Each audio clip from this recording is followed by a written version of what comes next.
In 2010, my pastor asked me if I could come up with something to commemorate and celebrate the 400th anniversary of the first publication of the King James Bible, which occurred in the year 1611. Well, I was glad that he gave me plenty of time before it was due, because the more that I researched it and investigated it, the more that I wanted to learn about the book that many people feel is outdated and obsolete, or else they just take it for granted. Now, I knew enough to never take the Bible for granted, but I was beginning to appreciate it like never before. I asked God for guidance on what to do with the information that I had learned and how to do it. He directed me back to an old VHS tape that I had entitled Your Biblical Heritage. The video was by a preacher named Joel E. Smith. Maybe some of you remember him. I never had the honor of meeting him. I only know him through his work and through his videos. He was a pastor for 30 years. He then spent the last 20 years traveling with a collection of ancient Bibles. He wanted to inform churches of their Christian heritage and then challenge them to read and cherish their authorized version. He has gone on to be with the Lord now, but his powerful preaching and extensive experience about our biblical heritage will live on through his videos. I have found 4 other videos by him and have put them all on my YouTube channel called Counting on Christ for a new generation to watch and learn. They are powerful. They had an impact on my life and have given me many answers to many questions. God also provided direction through them. I decided to put together a Bible display in response to my pastor's request and share what I had learned with my fellow Christians. I couldn't afford the hundreds of thousands of dollars needed to purchase original Bibles, so I looked for Bible facsimiles. I grouped each Bible facsimile with an actual ancient Bible leaf along with an information board when it was possible. Each ancient leaf was placed in a float frame to not only protect the leaf, but to allow both sides to be examined if necessary. The only leaves that are in a float frame that are not actual leaves are from the Wycliffe and Gutenberg Bibles.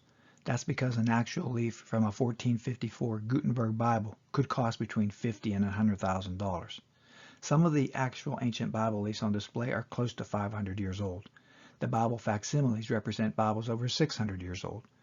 You are about to take a tour through time on the growth and development of the English Bible. The exhibit is divided into 3 areas. The first is the history of the various Bible translations leading up to the publication of the King James Bible. Next, the preparation and publication of the King James Bible is examined and explained. Finally, the time-tested text of the King James Bible is compared to some of the modern versions. The exhibit is also designed to answer 3 of the most common criticisms against the King James Bible. The first is, if the King James Bible is your final authority, where was it before the year 1611? This small 8-page handout will not only help guide you through the exhibit, but also help answer that question. The individual pages that are shown will be explained as we proceed through the exhibit. Criticism number 2. The King James Bible is just too hard to read and understand. There are several display boards, along with handout number 2, that answers this criticism. Criticism number 3. There are no major doctrines affected in the modern versions.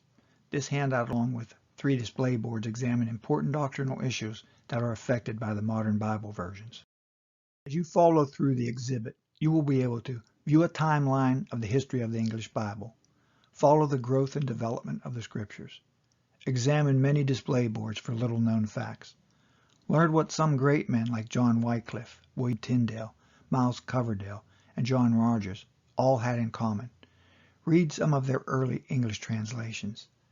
You can see actual ancient Bible leaves, and you'll be able to compare some of the earliest English Bible versions to the modern Bible versions. This exhibit is about the Word of God and the testimony of Jesus Christ. John bears record of it in Revelation 1:2. He was left on the Isle of Patmos for it in Revelation 1:9, and there were many souls slain for it in Revelation 6:9. Many Christians through the ages have been slain for the Word of God and for the testimony of Jesus Christ. As you go through the exhibit, I'd like you to ask yourself, how much did my Bible cost?